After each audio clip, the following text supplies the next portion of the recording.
component super.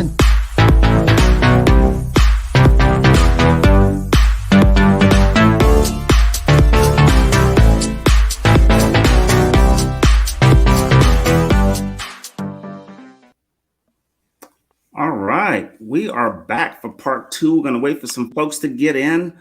I wanted to put Robert up there real quick just so we can kind of get him introduced. I know he'll come back later in the show. But as people are coming in, and I know John is busy adding the slide deck back into the presentation again. So that way we can put the code. Are you flexing on me right now? No, I was just telling people what we're doing. Just let them know. It's up, brother. It's up, brother. Let her share. Yeah, we'll let them know. We'll let them know. So as people are coming back in, let me add this to the stream. There we go. And the folks are familiar with the code. So for the people who haven't seen the first half of the show, we also have the Nearpod experience with the Nearpod code. We wanted to put that back up again in case some folks missed the first half of the first session. I could just head to join.nearpod.com. It'll ask you, after you go to this screen, it'll say, Google, Microsoft, all that. There's also a little button at the bottom that says sign in as guest. So you can push that button and it totally works. It says sign me in again, huh? Awesome.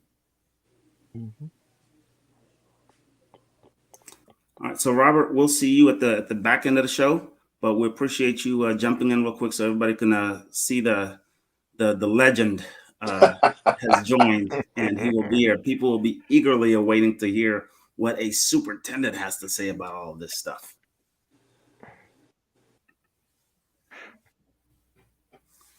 All right, so we'll give folks a couple minutes. I know people had to transition for some stuff, and for some of the folks who are watching the recording, there's also a session 1 to this. So if you want to watch session 1, that's available. And we will also have a Nearpod link available for you because this thing's all about equity, right, John? So equity means access for any person, regardless of where you are, where you come from, what zip code you reside in Kentucky. You will have access to great learning opportunities. And that's all we want is to provide. And they can be live.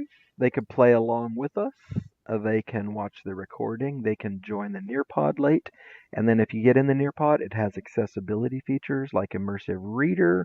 It just goes on and on. Because I'm a big believer in this, and we didn't talk about this in the last show, Randall. I think everybody wants every modality. Yep. And here's my evidence. It looks just like this. If my sound on my phone stops working, I'm going to fix it. Mm-hmm. If my text-to-speech quits working, I'm going to fix it. If my fonts are too small, I'm going to change them. Like if you think of your phone and your touch screen, if it quits working. So there's touch, there's sight, there's sound. Like your cell phone is a great reminder every day that everybody wants every modality. And that's a powerful thing for people to understand.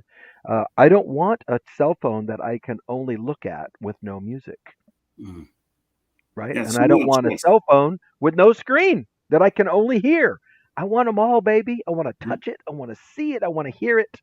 And then I want it to vibrate when my wife sends me a text so I don't forget to pick up the milk. So that's I right. need that too. That's right. Right. So you want choice in what you and I want to be able to customize it. And that's right. actually a fun little story I got to hear when I was at the Apple Distinguished Educator thing a few years ago. The accessibility features in the Apple products back in the day, you know where those came from? Apple engineers who were the parents of kids who needed special features. That was not a corporate plan. It was not a Steve Jobs thing. It was almost a rebellion. These 8 or 10 engineers said, wait a minute, we should be able to do these things because that's what our kids need. And they formed a breakaway group, and they are the people that started that. Is that not an amazing story? That is. And it all comes down to the needs of kids, right? It wasn't necessarily the needs of adults. It wasn't the needs of business. It wasn't the needs of our bottom line. Yep. This is what our numbers say. It was, hey, these kids need this. Yep. Well, we got 15 people in the Nearpod already, and I say, let's get cracking. Hey, let's turn and burn. Let's make it happen. All right. So for the folks who are coming back in, you're familiar with some of this stuff. And some of the people who have not seen the first session, So this is the second session, and we're going to dive deep into 6 EduProtocols. We did 3 as the tease, and we had 9 total for both shows, but we're going to dive deep into all 6, and we're going to come out the gate with this. So it's like the Kentucky Derby. The minute the bell goes off, let's go, right? Let's go. Here So we go. we're going to do the MTSS process is there. We already did that. And for some of you who are new to this, this is the illustrious John Carippo without an H. Without John an Carippo. H. I don't And know why, John but that is my mom world went with famous. Jon. Yeah, John is world famous. You've traveled all over the world doing this kind of stuff. And I am just so happy that you have said, hey, look, we've had great friends in Kentucky and we want folks to come. And the craziest thing happened. We met all of these Kentucky folks at a institute, and they said, we love EduProtocols. We love it. And so we're like, well, we're going to be in Kentucky and we're doing this project with Capture-Curate-Share. Do you think we should put EduProtocols in as part of the process? They said, And they're like, yeah. absolutely. They said, absolutely. Every teacher in Kentucky will love it. So Yeah. this So if is you're from one out of Kentucky, 6. this is already going on in Kentucky. You may just not be aware of it. And we had a really nice testimonial in the last session from Danita Cobble, who is up in Bullitt County, and they're doing great stuff. We're going to see an image from Angela Zorn, who's a Kentucky person. And we've done these. There's 5 EduProtocols books. And I've literally done these. And I like this little joke, Randall. I've done it as far east as Buffalo, and I've done it as far east as India, going the other way. And I've done this in Mexico City. This stuff works on human children across the globe. It's powerful. Absolutely. The other piece is that none of these are tool based. So, as a teacher, sometimes we fall in love with this or this or this. There's a couple others that aren't on there. It's not about the app or the tool. It is about the pedagogical approach. That is the critical thing, is how are we giving kids quick feedback? How are we getting the work to be academically effective? So all those tools I use and love, but it's not about the tool in this case. It's about the pedagogical approach. I was giving it to you. Are you All ready? right. So here we are. Here we are. Here we are. So we are looking at this thing called Sketch and Tell, right? So the issue with Sketch and Tell is, well, it sounds kind of cool. Does it have an effect size, John? It's 0.71, and if you weren't with us for the last hour, remember visible learning, which is millions of students, I think 300 million. A point 300 million. four, a point four is what I would call like Randall having a good B plus A minus year. It's a normal. I got from fourth to fifth grade kind of progression, right? I got from sixth to seventh.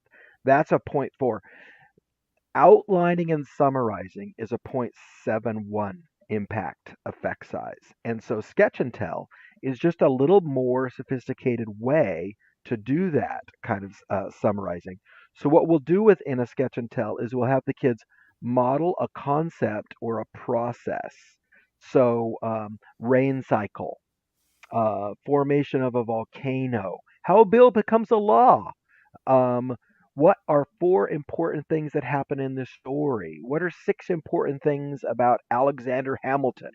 And so what happens is the kids will draw or model that, and then they explain it to their partner, and that second step is really critical. And then after they've explained, they write up the explanation with 3 to 6 facts or details for their Right. partners.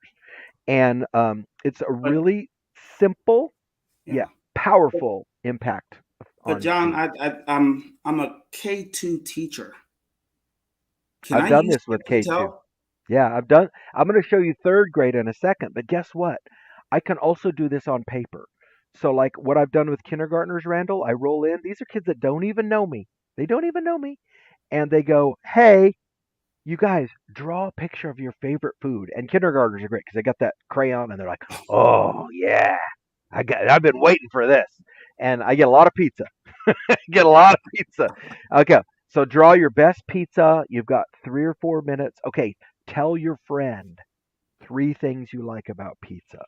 And then we come back to circle time and I say, tell us your favorite thing about pizza. And so we're building this kind of claims evidence reasoning basis. And all I need is a piece of paper. Then I can flip it over and say, that's a picture of a butterfly. What parts do you want to draw? The wings, the antenna, or the body? And just like that, you slide into deeper learning with kids. And my prep time's almost nothing, right? Who can draw a circle? Tell us something you know about circles. We can have a lot of fun with that. This is another one from my friend Janelle. Now, these images, Randall, this blows people's minds at first. The images on here are not JPEGs. Those students created those images using just the shape tools in Google Slides. Wow. And so this is about early European explorers. And watch, one source, they read a little story. They get one slide explained by drawing, explained by writing. My students voted this was their favorite activity during the unit. And I guarantee you, when you draw and create things like this, you are locking those in. The brain science behind that is actually a dopamine release. You're releasing dopamine, your brain is tagging the experience and saying, remember that, that was fun. And the problem with school sometimes is we only get to remember 1 or 2 things a week. What if we were remembering one thing an hour? That's a lot more things. Right. So that's how we get to a 0.071 effect size. Yep, a 0.71, which is A almost 0.71. double a regular year. Now, this is Tina Grippa in the Cincinnati area. Her kids were working in, I'm pretty sure this is 8th grade. It's either 7th or 8th. And they were working on topography. So if you look at the vocab here, they had to draw a contour line, a contour interval, and then every 5th line is a index contour. So they're using that vocabulary and they are mapping their own version of an island. And I'm kind of sure that what Tina said is you've got to draw an island. It can be any shape you want, but you've got to have contour lines, contour intervals, and index contours. And look how the kids have made 1, 2, 3, 4, 5. Every 5th one's an index, and they've got the elevations, 20, 750. They're creating this, which is a totally different brain experience than simply either memorizing it or underlining and highlighting it. And the level And of vocabulary is amazing. yeah, and then this one came out like on the Facebook group literally 2 or 3 days ago. Ooh, I'm going to do a quick pause, Randall. For anybody that's watching, if you want to do the independent version of this, here's the code for the independent version that'll be up and running in Nearpod until April. It's W6QD7. I just realized that we didn't say that at the beginning. We're going to say it at the end. But if you're watching this and you're like, I'm on fire, I want in here, that's how to get into these slides at Nearpod, W6QD7. This one just came in off Facebook, Randall. I've seen lots of sketch and tell, and I always thought to myself, listen to this teacher being really honest in public. And I love this kind of stuff. She said, I never thought my kids could produce that high quality work. And that's a real thing. Yesterday, we read an article on hurricanes and tried our first sketch and tell. Watch this. My class blew me away. They were engaged and self taught themselves to use the Google drawing. Randall, are you ready to see the pictures that her kids drew? Yes, bring it. Bring it. Here we go. Look at this. Amazing. Amazing. And look how much they wrote, Randall. And I'm pretty sure that if we're learning hurricanes, that's probably 4th or 5th grade. I'm pretty sure. It could be 6th. Look at how much writing those kids are doing about what they just learned. This is a first attempt. Look, we've got clouds, we've got rain, we've got lightning. You can see the trees are bending because of the wind. Look at this one. Look at how they use the colors, Randall, to create a stormy feeling. These are really sophisticated ideas by the kids, and it's really literally baking those vocabulary concepts into their thinking. So what I've got here for you guys is just a quick example of what a sketch and tell is.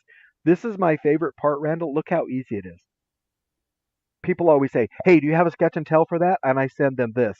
I go, Yes, yes, I do.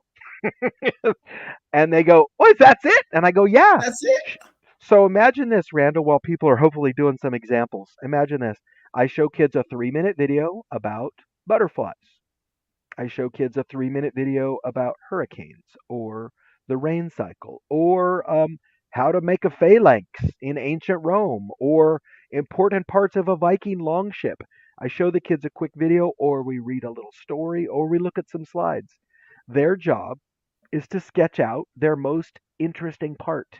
And I don't have to over direct that, because each little kid is going to grab onto a different thing.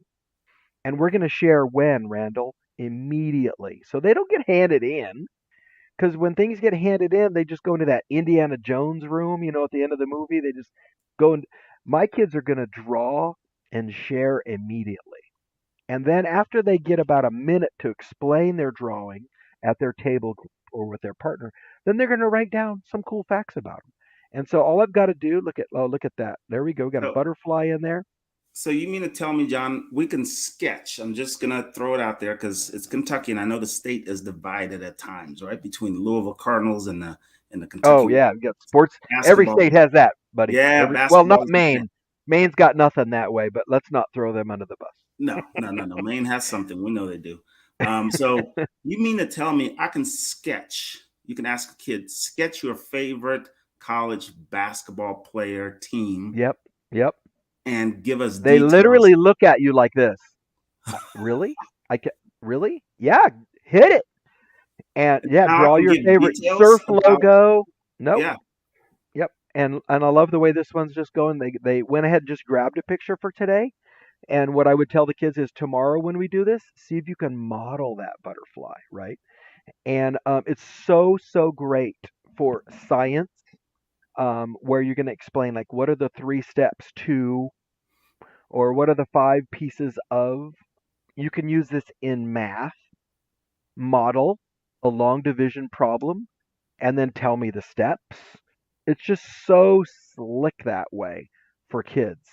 And it's just so low prep. It works on paper.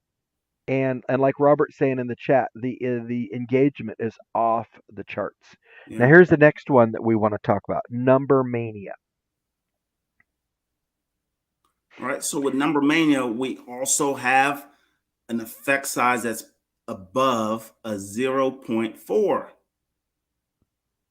We are So coming in again, a hot point at four is a full 0.55.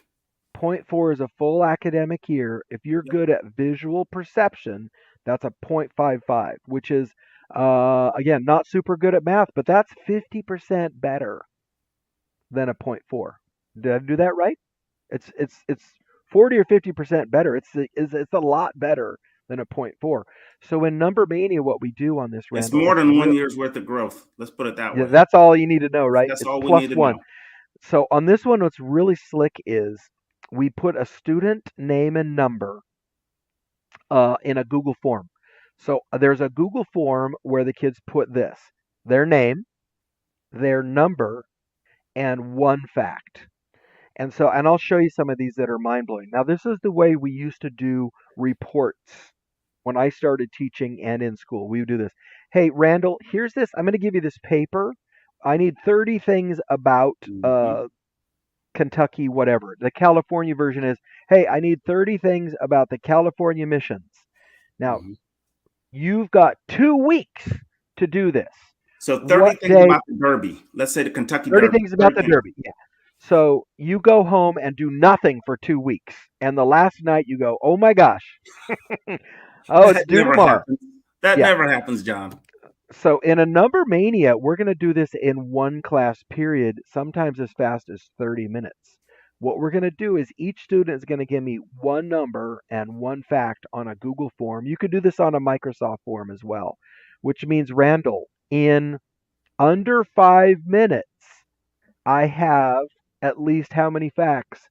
30 facts. Think about it. I can wait 2 weeks for every kid to bring me 30 facts, or I can get it in 5 minutes. I mean, just think about it. Okay, then, since it's on a Google form, I put it in a shared spreadsheet. The spreadsheet's view only because I don't want people moving stuff around. And Mhm. we just tell kids, pick 4 to 6 numbers and facts that you think are interesting. Certain kids might pick some of the money aspects or the crowd aspects of the Derby. Other kids, I The think I hat. can see those kids come. They might be about the hats. Yep. Other kids might be about the food. Other kids might be about, hey, the actual horses. That might be a thing. The infield. The infield's a big Yep, thing. the infield. There's a whole social thing going on. So then what we do, Robert, Randall, is we pre-bank images for the kids. So we'll use something like Flat Icon, which is a Google add-on, and I have images there for the kids already. The images might be of this. I might have 3 or 4 different horses to choose from. I might have pictures of jockeys. I might have pictures of the stands. I might have pictures of the infield. I might have 4 or 5 hats. And then what the kids do is they simply do this. They simply drag in the pictures they want. Mhm. Randall, 30 minutes from start to finish, kids are making stuff that looks like this. 30 minutes, start to finish. This one's in a high school art class, and they're learning about some of the inequalities involved in the business of art, which I think is great. 87% of artists in 18 museums, 87% male. Uh, just 24% of 27,000 artists in art fairs were women. African American artists were only 1.2%. And so kids, instead of listening to a lecture on this, they are reading a high level article and they are building something that reflects their learning. And again, in a half an hour, Randall. Or I could give kids the handout and I could say, bring your art report in next week. And they all come dragging in with something they're not really proud of. And they're just trying to get through the day. Here's another one. So here's the challenge, real quick, John, Yeah, before you go to yeah. the next one. Here's the challenge. Here's the challenge that I'm hearing. Imagine a school that's out there watching this right now in Kentucky and Derby week or even Derby month, right? You create something like this, and then the kids create a Derby brochure of Yep. all things Derby week in Kentucky, according to them. I'm gonna upgrade you because in protocols we do a thing called racking and stacking. Randall, what if I did one of these a day for 5 days? On the sixth day, all I have to do is assemble my previous work. That is the writing process. I'm gonna chunk it. I'm going to go deep. I'm going to add specifics and then I'm going to pull it into a bigger thing. Yeah, you're totally right. Totally That's right. awesome. I could do the same thing on California missions, on salt mines in Wisconsin, on the Alamo. Wherever I am, the framework still works. Now, look at this one. This is from Robert McCollum's district. He's going to be in with us in a little while. So, Ariana Hernandez, a second year teacher, made this. So, she is getting ready to do a unit on the human body. So, what she had the kids do, Randall, it's so simple. They took their pulse, their own pulse, resting, and then they took their pulse. And then look what the graphics they created. So this one says my heart is going to beat 10,000 times. Sorry, 100,000 times a day. I think it's really small, but it's really cool that they're taking this just their pulse resting and their pulse activated, and they're creating these infographics. I guarantee you, when kids are at home tonight thinking about their heartbeat, these facts are going to be coming back up for them. You mean Here's to tell one. me I can use this Apple Watch that Yeah, shows my heartbeat going right now, and you I can could collect that data create right there. all that? This one's from another Kentucky teacher, Randall. This is Angela Zorn, who teaches high school in Kentucky. Her kids made this. You guys that are viewing, this is a first attempt. Now, Randall, in the last hour, I said keep the cognitive load low for the first attempt. So my And first explain one is that again, John. Explain that again. so the idea is let kids focus. It's part of oh my gosh, I just went blank. It's part of the dual coding theory of low cognitive load. It's hard for people to learn a process and content at the same time. So what I usually do is I give kids their first number mania. I just go like this: 5 facts about your favorite artist, or your favorite sports hero. And I let them do it on their own because it's just free form. What Angela Zorn did here is incredible. Her kids did this. This is a first attempt about factories and factory conditions in 1900. She had preloaded these little graphics for them from either the Noun Project or Flat Icon. But the kids basically read an academic article, could have even been in their textbook, about factories in the 1900s, and then they selected these different facts. So, somewhere in this process, one kid on the Google form, I'll give you guys a visual, one kid on the Google form submitted their number was 35,000 deaths from people that were injured in factories. Another kid, another kid put 500,000 people were injured working hard jobs for many hours. Another kid put 15. This one always resonates with kids. You know, child labor laws. That's a powerful unit for a 12-year-old. They love that one. So her kids were able to create this, Randall, on a first attempt. So shout out to Angela. That's big time learning right there. Now here's what's really cool. This is not a one-time project. In my class, we're going to do 2 or 3 number manias. Do the math here, Randall. We're going to do 2 or 3 number manias a week all year long, which means at the end of the year, my kids might have done 70 of these.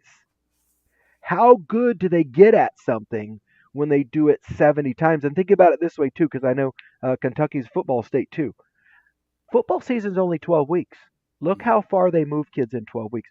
School season is 36 weeks. We can move kids a long way really fast in school. And so that's number mania. Again, the mix is simple. A Google form or Microsoft form, a spreadsheet, and then slides where the pictures are pre-positioned. And that's one thing if you're a Microsoft district, the clip art option in Microsoft is ridiculous for this. And kids can grab, again, using your model of Derby Week, they can grab a horse, they can grab hats, they can grab a stadium, they can grab a soda, and they bring those things to life with the pictures they're selecting. And now we're on to Bokakucha. Give us a warm up on this one, brother. So the warm up on this is a 0.61. 0.61. I mean, any one of these protocols will get us across the finish line, but imagine using them all, right? But we're going to kind of look at them all independently. And this is about field independence. So how do you get kids to own the learning and go into that deeper learning mode by having that independence? And this might be the perfect protocol for that, John. So lead us through it. Yeah, and again, it's very open-ended. A Bokakucha is like a flash lit circle. So if you've been teaching long enough that you know what a lit circle is, imagine that students only get 3 minutes. Now that seems pretty quick, Randall, but what we do is we just pick one standard, and then we go setting or plot or characters. And so basically, we have the kids give me 3 facts and 1 picture. And I'm going to show you a couple of examples in a second. But here's how I train low cognitive. We'll watch a commercial with Flo and Jamie from Progressive. We'll watch a commercial with the Geico Caveman. We'll watch a commercial with the Limu Emu from Liberty Mutual. And we'll just simply say, who's your favorite character? Give me 3 characteristics. Ready, go. They get 3 minutes to drop in a picture of the Limu Emu and 3 facts. I like that he's wacky. He is a feathery emu, and he has he wears those crazy glasses. Boom. And so that's how we train on it. That's the training. We'll do another one tomorrow. Tomorrow will be Flo from Progressive, and I'll say, what's the setting? Well, it's an office where everything is super white, like Flo's outfit, for example, right? So we're talking about theme. And so what'll happen is they get 3 minutes to build, and then we share them in the table groups, so they report out. So this is like a 7-minute activity, Randall. It's really quick. And we can start, like I said, I love to start with TV commercials. Yeah, and I And love the way you chunk it, right? So you're teaching yeah, kids how to chunk the learning, and they're becoming independent and chunking the learning themselves from theme, the plot, the character, the main hmm idea. They're chunking it themselves. I love it. yep. And then my friend Mike Niehoff, he likes to say this: we don't teach books, we teach skills. Think about that for a second. Another thing I think that we do in teaching that's a little bit of a misnomer is, well, I've got this great test for Hatchet, so that's what we're going to teach. I've got this great set of worksheets for wholes that we're going to teach. I teach my kids to read anything that moves, and we train with TV commercials. So I will find things like this on Pinterest. Now, here's the 6 types of conflict. And most people would say, oh my gosh, that's going to take 6 weeks, Randall, because I'm going to do one type of conflict per week for 6 weeks. That's a classic way to do it. That's Well, almost the here's entire how. quarter, right? Yeah, no, not in my class, bro. We're going to Huh. do 2 or 3 of these a day. And Oh, here's how come we'll on now. start. Show us. So I will literally start off by giving kids that infographic. I'll say, use this as a point of reference. And then I'll say, ready, book a kucha for today. Your favorite movie, and choose any conflict. So this is some that are real student made ones here. Look at character versus what? Society. So what's the movie? Hunger Games. What's the conflict? Katniss is being manipulated by the people who run the game. Boom. Character versus nature. This one comes up a lot. So Castaway. The guy is stuck on the island, and the main conflict is that he's fighting against the waves and the weather and all those kinds of things. Character versus technology. The Terminator. Well, he's a machine, right? He's got a machine who's come from the future to try to get rid of the people. So here's another variation that folks can look at. This is what it looks like while we get to the third, fourth iteration, Randall. This one's by Jamie Halsey, a cool teacher down in Thousand Oaks, California. Look at this, making connections. So if anybody's going to play along in the Nearpod, look at the title. Put the title of a movie that you like, and then just do one. What's a text to self? Put a picture. What's a text to text? Put a picture. And then what is a text to world?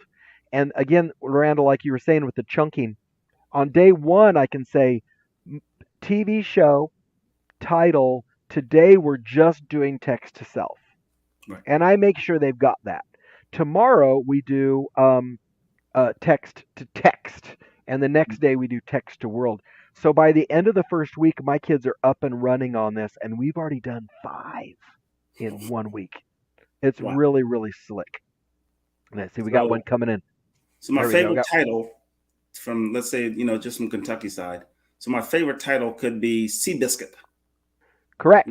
We're sticking with the horse theme. Correct. So It could be Seabiscuit. That maybe that's the movie or the book we're reading, and then the kids come in and they do a text to text connection. Oh, I read a book called Black Beauty when I was little about horses, right? And so now you've got a text to text connection. Kids can say, "Oh, we own horses." So I know what this is like. Or my aunt owns a horse that I love to go and ride. And then text to world is like, how does this book connect to the world itself? And you might talk about things like sporting connections or journalistic connections. And it's just a really cool way for us getting kids doing better at selecting books and picking books. I love text to text and text to self because a lot of the reasons kids aren't doing a good job in their independent reading is they're not good at picking books because all we do is tell them what to read, and you've got to build that skill of choosing. And I'm loving, look at It's a Wonderful Life. That's just like kids can do this so quickly, like maybe it's Jumanji with a 5th grader or Frozen, right? And letting them do that is just so super powerful. So And I that's love it. Book of Kucha. You talk about text to self. I Yes. think that's critical, John. Let's dive Yeah, in a little bit more on that. What's the text to and self? well, the best one I ever saw on text to self was when I was training with somebody. They would put a random stack of books on the kids' desks, random books, and they would say, grab a book that looks interesting based on the cover, open it to page 32, read for 1 minute. Mm-hmm. Was there anything that you read that reminds you of your crazy uncle? A road trip, the way it smells after it rains. So you're teaching kids to relate their personal life to develop an affinity for books. It's just a really, really powerful approach for that. Nice. Now, do the kids pick the theme, like road trip, uh, after it rains, what it smells like, and that, or does the teacher That's have? that's up to me. So Okay. sometimes at the beginning I'll make it very literal so Mm-hmm. that they're not wandering around in the desert, right? There you go. Sometimes I will make it less literal so that they are and I'm pushing them, right? So if they always do the same thing, I'm going to start pushing them. I might say things like, no more science fiction, because that's all you do. So I can control that. I'm going to read the class because that's the art of teaching. I think you have another video to play for us from Valverde Unified in Southern California. Absolutely. Well, hey, everybody. Michael McCormick, superintendent of the Valverde Unified School District, and I'm joined today with Dr. Sharisa Kinney, principal of Lakeside Middle School. And Sharisa, I've just got 3 questions for you, or Dr. Kinney, I should say. How have EduProtocols impacted teaching and learning in your school over at Lakeside? You know what? It's about teacher and student enjoyment. Teachers are enjoying teaching, students are enjoying learning. And so that just makes for a great classroom environment. And thanks to EduProtocols and the engagement that it provides for both our students and our teachers. Oh, that's fantastic. And how about, have you seen any difference amongst your young teachers who are taking up the use of EduProtocols?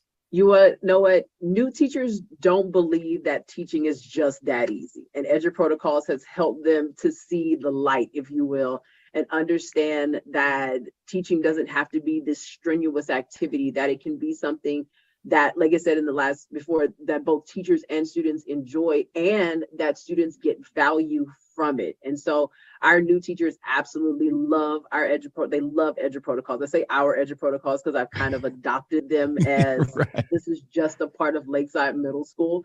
And so teachers love our EduProtocols. They love putting them together. And they love being able to recreate the same EduProtocols for different activities and get the same level of student interest in them. Oh, I love that. And it's one thing that I appreciate is that teachers are learning how to provide a lot of repetition for students, and they're using some tools of technology in some cases, but not all cases, but in some cases that completely eliminate grading at the end. Yeah, What? and that's crazy.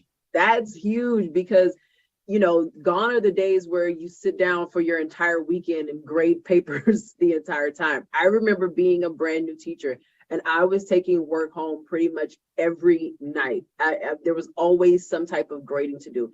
And so EduProtocols takes this and makes it so that teachers can actually enjoy their nights and weekends and don't have to take grading home. And so it's efficient, and we love efficiency. Well, and the students are getting timely and immediate feedback that's valuable for them. One last question for you, Dr. Kinney. How about behavior? Have you noticed anything in terms of behaviors and engagement over at Lakeside?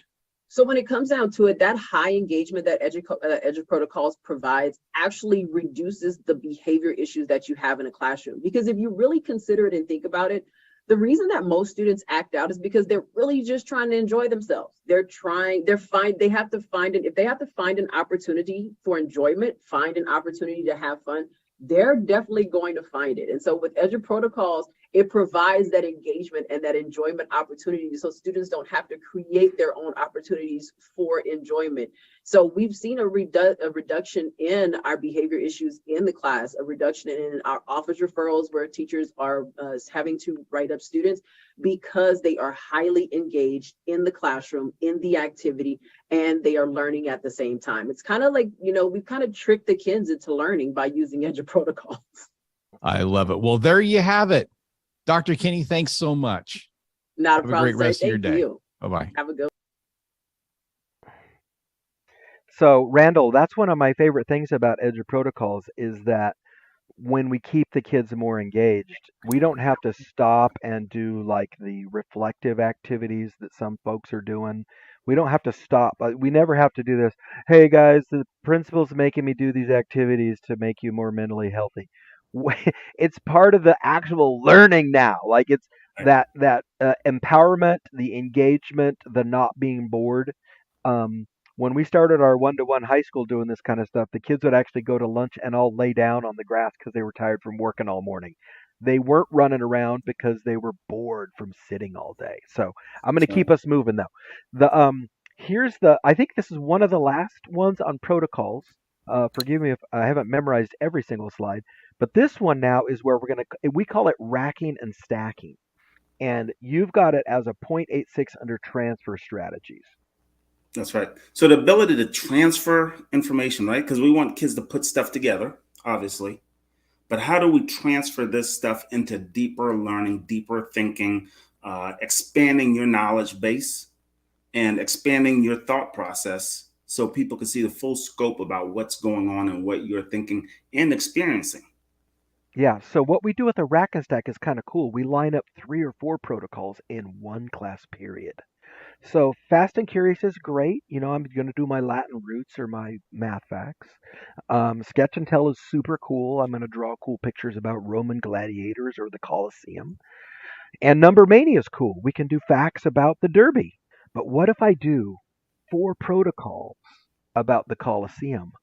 4 different protocols about the Derby? The learning skyrockets. And so really all we're doing is combining them in what we used to call units or lesson planning a unit. So here's a couple of examples. This is Adam Moeller up in Cincinnati. Check this out. Now this is just a very minor stack by Adam. They did a 62% in quizzes. They got 62% right. Then they did a cyber sandwich, which is these 2 bottom slides, and they had discussions and summaries. Randall, 100% by the end of class. Wow. That's 38 points of growth. My favorite thing about 100% though, you don't get 100% unless kids are engaged. To get 100%, you have to care about what you're doing. And you don't get that unless you care.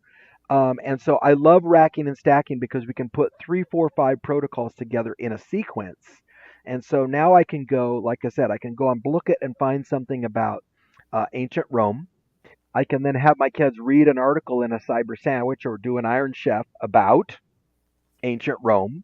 We could do a number mania about ancient Rome. Then we can do a sketch and tell about your favorite aspect of ancient Rome. And then we do that fast and curious again at the end. So my planning time, I just need about 4 or 5 links, and I'm almost done. It's crazy. You can do that in AP class as well. Oh yeah, AP all day. This is K through 20. You can rack and stack all the way through. And then Speed Geeky. Now this is what I would like to call an adult level protocol. So this is going to be for staff, for teachers. Mm-hmm. Randall, check out that effect size. 1.28. Wow. Which, again, my math has been all over the place today, but I'm pretty sure that 1.28 is 3 times. It's like a huge number in difference. Huge. But if you're an administrator or a principal thinking, well, this is really cool, John, but how do I get my teachers to do this? And remember that Richard Elmore quote, we learn the work by doing the work. So what I do for my staff meetings is I set up stations. And then the teachers work in groups and they go from station to station, just like a station rotation with my students, Randall. Just like with my students. I'm going to set up stations. And then, we lost a couple slides there, but that's okay. I can finish this one off. So what happens in this is, imagine this, Randall. In one station, I might be doing a quick number mania, but with only 8 teachers in that group. In another station, I might be teaching teachers Bookit. They might go, well, I've heard of Bookit, but I've never used it. So my TOSA might be doing Bookit in another station. In this station right here, I might have another 8 people learning the coolest grading tricks. Because Randall, every school I go to, there's 2 or 3 teachers that are way faster at grading. Okay, and then this station, and then this is a simplified version, but if on this station, if I'm the administrator, this station is called Time with John. Mm-hmm. And they get 8 minutes with me. And I don't need to prep that one because what I'm doing in this station is I'm being there. Now, Randall, you've been in schools before. If I put 35 teachers in a room and ask them questions, we all know there's going to be 2 main groups. The people that say nothing and the 4 people that dominate the whole thing. Right? Am I pretty close? Like they'll be like, oh my God, she said it, right? Everybody's like freaking out. What is great about this model, I mean, to get rid of all this, we just take those people and we put them into little groups. Yep. And so what I do with my person teaching Number Mania, I go, look, you need 8 slides. You're going to present off your laptop. Just show them the basics. Let them do a quick Number Mania. Okay, cool. Everybody go to the next station. Now, hey, let's play around a Bookit. And my TOSA can do that. So there's no prep time. And then I ask my super grading teacher or my PBL teacher or anything I want to highlight. So I set up my staff meeting. Now, Sharisa, who was just in that last video, I taught her how to do this last summer. She said after she did her first one, her teacher said, and she's got 50 teachers. She's at a 900 kid middle school. Okay. Mm, She said, my teacher said it was the best staff meeting they ever had. right. Right. A best and staff meeting usually don't go together We'll in go the together. same We'll go together. in the same Now sentence. imagine if you did a series of this with like Right. the Kentucky MTSS process Mm-hmm. being the Mm-hmm. stations, right? So Yep. your MTSS process are part of the stations, and then everybody goes through. So everybody's the expert at And that it's specific totally station. the EduProtocols concept. Like you said, chunking earlier. Nobody has to watch a 45-minute presentation, That's but right. everybody is going to watch a 7-minute presentation in a small group. And what Mhm. I found with adults and kids is when you're in a group of 6 or 7 people, a lot more people are going to ask questions. Dude, that's equity. When That's it. everybody feels comfortable to ask questions, that is equity. And when everybody gets 8 minutes with the principal in a group, a small group, every week or every other week, that's equity. Mhm. Being in with 30 people is not the same as being in with a 6 or 8 people. It's a totally different thing. And look, we're still going. We still got more. We got more. We got more. We have the speed geeking coming up, and then we have Yep. one last one after that with the exit ticket. Yep. So speed geeking, another way to do this is you can do little chunks. Do a little bit Monday, a little bit Tuesday, a little bit Wednesday. It works out great. This is more on the station rotation model of staff meetings. So I usually go for about 7 minutes per station. It sounds quick, Randall, but in a group of 5 people, it works. I give them about 3 minutes to move between each station. 7 times 3 is 21. Dude, 21 minutes, not bad. Right. And then one topic per station. And you can do it two ways. You can have people visit all stations, or they can visit 6 out of 8. Because guess what? You might have a teacher that's a hot shot on spreadsheets. You don't want to make them go to that session. Yeah. Let them choose. You might have a teacher that's super excited to hear about MTSS, like we did our survey at the beginning. Like, what is all this? And you might have another teacher who's a state trainer on MTSS. I'm not going to make them go to my session. So we do the choice thing. It works out really nicely. And so here's some sample stations, right? Time with Yep. the boss, leadership meetup. So let's do some PBIS stuff. Let's do some protocols. You can do all these little stations like this. And what's great is when you ask people to do the stations, it's literally 6 slides. It's 8 slides. And so you can do this in person, and you can also do it virtual with breakout rooms. Yeah, Or breakout rooms whether in your it's Teams Zoom. or Zoom or whatever it Yeah, is, right? totally works. Totally works. Excellent. Now, the last one we're going to do is Ultimate Exit Ticket. Ultimate Exit Ticket. Look at that effect size, Randall. Smoking 1.33. 1.33. Now, the problem with this is it can really get cumbersome sometimes. So when you take a protocols mindset to this, it's really slick. And that's why I The use the choice is, phrase. John, and I don't mean to cut you off, John. I think the That's choice okay. is the 1.33 for kids is worth a little bit of cumbersome. Yeah, in my but opinion. what if it's not cumbersome? So dig this. I'm going to give you a couple of examples. Ooh. We use EduProtocol style templates to do day reflection. Let me just throw this into your mind. Number mania, your day. Give me 4 numbers.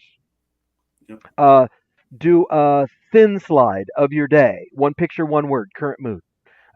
Do a sketch and tell of your day. Explain one thing that you owned today, or tell me one thing that's getting at you. So you can actually use the protocols in a rack and stack to do ongoing reflection in like 3 to 5 minutes a day, because I'm thinking about high school teachers. 5 minutes is 10% of my class time. So I got to do something that's quick. But I think that kids get the academic advantage from seeing patterns and from seeing goals. I think sometimes in school, remember the old Apple commercial from 1984? Sometimes school feels just like survival, but when you add a scorecard to school, you add excitement. So here's an example. Ariana, again from Roberts District, She had kids doing ultimate exit tickets. So they're reflecting every day on their science work every day. That's in a departmentalized. We do another protocol called thin slides. One picture, one word. And look at this. Michelle Lake, my friend in Los Angeles, they do a Frayer their week, Randall. So on Friday mornings while she's taking roll, the kids do a Frayer of their week. What did you learn? What did you like? What can you improve? And what can I, your teacher, improve? 5 minutes every Friday. So that idea of feedback about myself is very powerful for kids. And I believe the reason it happens is because we are personalizing their learning. And then we've got one more video, and Robert's here live if you want to bring him into the studio. Absolutely. Let's bring Robert in and play the video. Superintendent for Hesperia Unified School District, and we're here with Karen Presswood at Topaz Preparatory Academy to talk about EduProtocols. Robert asked me to share a few things about EduProtocols from the perspective of a site administrator. We started with EduProtocols actually proactively because during COVID-19, during the shutdown, when we realized it was beyond 2 weeks, we knew that there would be major gaps or potholes in our students' learning. And in that quest, we found EduProtocols, and it has been everything and more than what we wanted. It is sustainable, it is easily implemented, and actually it gains momentum as you implement them. It's from a classroom perspective, the kids love it. High engagement, total high engagement. In fact, they beg for more. They'll sometimes whine or cry when it's like, can we do more? When it stops. From a teacher perspective, easy to maintain, low prep, instant feedback, engages all of our 6 C's. Our kids are very collaborative, and the learning, as a natural result, it's been filling in those potholes. A lot of EduProtocols focus very much on the DOK1, but it's done in a quick, rapid, sustainable pace. And when you learn to stack them, you're able to hit higher levels of DOK. From an admin perspective, it's a win-win. High engagement. The kids are happy, the teachers are happy, and I think the favorite part is when the teachers, and sometimes the teachers are like, let's check this out. You know, the watch and see teachers, they come in and like, oh my goodness, you cannot believe I used to do 10 vocabulary words a week. 75-80% was our goal. Now I hit 60 words a week with 95% accuracy. So from an admin perspective, just seeing the joy and the excitement on the kids and the staff is definitely a positive. Again, exceeds expectations across the board. Now, for our folks in Kentucky, Robert is 1 week into retirement. Yeah. So if he looks disoriented. But Robert was the assistant superintendent for Hesperia Unified. I believe 22,000 students. 22,000 students, 25 schools. And so he was in charge of doing that for quite a while. Robert, what's your takeaway on protocols? We got about a minute and a half or two for you. It is the most amazing thing that I've ever seen in my career. The level of engagement with our students is, like I said in the chat, is through the roof.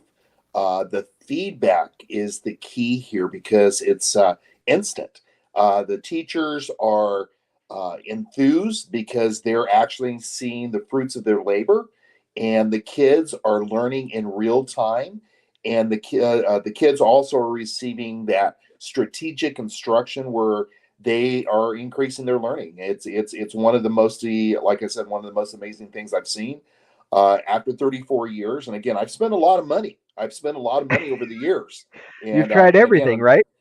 You know, John, I was kind of figuring up that money, and I've probably spent over $1 million trying to get that golden elixir of learning. And so this has been one of the things I will stand by. And matter of fact, that video was my last official act as the assistant superintendent. That's how important it is to me. And cool. What we've seen in our schools is dynamic. What kind of results are you seeing in terms of like the state testing? Because Karen talked about happy kids, happy teachers. How's the state testing go? Because that's a thing, right? It's Well, like the Derby. You can have a really cool horse and a really cool jockey, but where you go on the leaderboard? I am very skeptical about anything in education, and you should be too. And Yeah, what I saw with this is exactly what was advertised. In areas I saw quadruple growth, and again we're at the very basic foundational start of EduProtocols. This is our second full year because of the pandemic, and it's been outstanding. The teachers, I mean, I have a new life has been breathed into their existence, and the kids are so excited.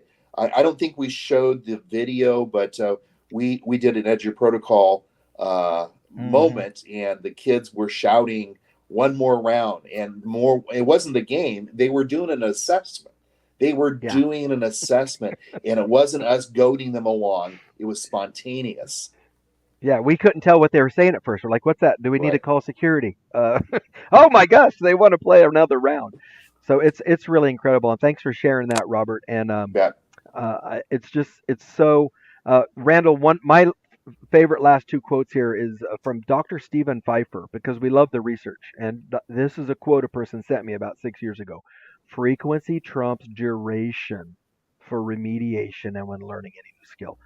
Allowing kids to do the things more often with more feedback is the sauce. And Karen in the video mentioned the wait and see teachers. A personal friend of mine watched EduProtocols for 2 years from a distance, and he finally emailed me and said, "Okay, I'm ready. Send me the book." And he texts me 3 days after getting the book, and these are his words: "My God, sir, this actually works." It's crazy. So, Randall, I'm going to put you on our wrap up slide here. And then the student pace code, if you guys jumped in, like if you jumped in the middle or something, or you didn't have the code before, W6QD, as in dog 7, allows you to do this Nearpod. You can share that link with your friends. Join nearpod.com, and you can say, "You guys check this out," and they'll be able to do that Nearpod until April. We've got it wide open. Awesome. Awesome. So since this is open until April, one of the cool things that we have for Kentucky educators only going through this series with us. So we have, it's a 4-part series between now and December, and another 4-part series coming up for folks who missed it. So we'll do it again in the spring. But we have this thing called Pick 6 Personalized PD, where you capture, curate, and share your experiences, right? So number one, you capture, curate, and you share. You pick 6 things that were of interest to you out of the 4 videos or of the 4 topics that we've had. So you pick 6 things that resonated with you, and you basically open up the app called Flip. And we talked about Flip at the last session, and we also mentioned it at this session. So you open up the app Flip, and it's basically like old school MTV, where they would sit in the room and record themselves with Puck and the guys. Basically, That's not old school. MTV is when they played videos all the time. That's old school. yep. So that let me rephrase: the new school, real world MTV. There you go. So old school is all relative, right? Yep. So you go in and you create your quick video about your experience and what you learned, what you can apply, what was your aha moment, what was the big takeaway for you. And once you do 6 videos, boom, you curate it, put it into this thing called Wakelet, and you put all your video links in there, and your videos will be nicely stacked in one place, and it will be a portfolio of your experience. But And the what's the key to this learning whole effect thing, size? oh my gosh, it is humongous. So the learning effect size is like a 1.5 for collective teacher efficacy. And what that boils down to is united we learn. So united we learn is a huge effect for the learning. And the other part to this is you're basically jigsawing all of the Mhm. sessions and picking the best parts and putting them into one. So that's your jigsaw, and that's a 1.2 effect size. So the learning really takes shape by just doing that. You watch the videos, you attend the sessions, the live sessions. If you can't make it to the live sessions, we'll have more videos that couple with the live sessions. If you're on the eastern part of the state, couldn't make it to the western part of the state, no problem. We have technology. So the videos will link you and you will have access, because it's all about equity and access for learning. And that's for everybody. So anybody that wants to learn will have the ability to do so. Scan the QR code if you want. You can scan the QR code. Boom, it'll take you into a Google form. And the Google form will basically be your basic information. We want to make sure that this is only for Kentucky educators, the amazing Kentucky educators. There's one free semester hour of graduate credit for you by doing the Pick 6. So you put your information in there and we'll contact you and say, hey, we're going to enroll you. Here's your 1 hour and you can do the work and we'll take care of the graduate credit for you. You'll get official transcript that goes with it. And if you cannot scan the QR code for accessibility issues, there is also a bit.ly link at the bottom that you can type in. So if you type in the bit.ly link as it is, it's case sensitive. So make sure you use the correct case on that. And it'll take you to the form and you will do just well. And the question that came up from Mary was in our chat session is, do the 2 sessions today count as 1 or 2 of the Pick 6? The 2 sessions today count for any of the Pick 6 that you want. Up to 6, right? Up to 6. You could learn about any of the protocols we talked about. Yep. And then I will happily give folks my, here's my email address, jcarippo@gmail. If you need any tech support or help with that, jcarippo@gmail. Really easy to find. And Randall, my favorite part about this is the learning effect size. Out of John Hattie's 256 items, teachers working together to be better at their craft is number 1, which, man, something's right with the universe when that's number 1, right? When that's number 1, man. United we learn. So, and then, ladies and gentlemen, here's John. I want to give a quick shout out to John for all of the amazing things that he did today as we work together on this. We work as a team on this kind of stuff. So we wanted to bring this team to y'all to make sure that we have, that everybody has access to this. And with that, I also want to thank Mary Belcher out there for their work at their co-op down in the Kentucky Valley. We have been following you, sadly, through the news with all the floods down there. And we wanted to be respectful because this was supposed to be an in-person delivery.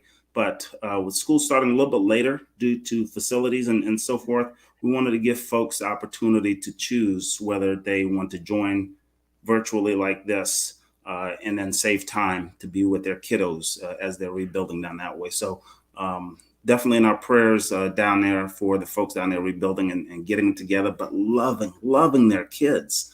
That's the most important part that I keep hearing over and over again. So thank you so much, Mary.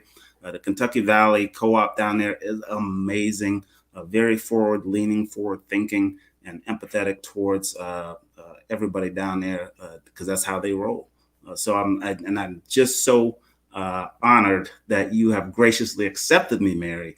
So thank you. It was great talking to you on the phone. I know I'm talking into the computer right now, but I have to give a public shout out and honor you publicly for the great work that y'all are doing down there. So thank you so much. And thank you to Kentucky Department of Education for sponsoring this event. We are so excited and so happy. And obviously hearts and shout out to our folks at Northern Kentucky Co-op who've been guiding me through this process, giving me great resources that are needed for the folks here in Kentucky. And also the ability for, I've never seen this before, John, and correct me if I'm wrong, I've never seen this before, where State Department people are actually asking educators what they want, what works, what resources they need. How can we help you be better? How can we help kids grow to their fullest potential? And they said, I can't speak to other states, but I'm not seeing that in California very much. Yeah. And nothing against California. We got good people, but the level of questioning is deeper than what I see a lot of times, which is really cool. Yep, absolutely. So once again, EduProtocols.com, and that's written in. John, you've been using that pen really creatively. I know we're over time. You've been using that pen really creatively through Nearpod.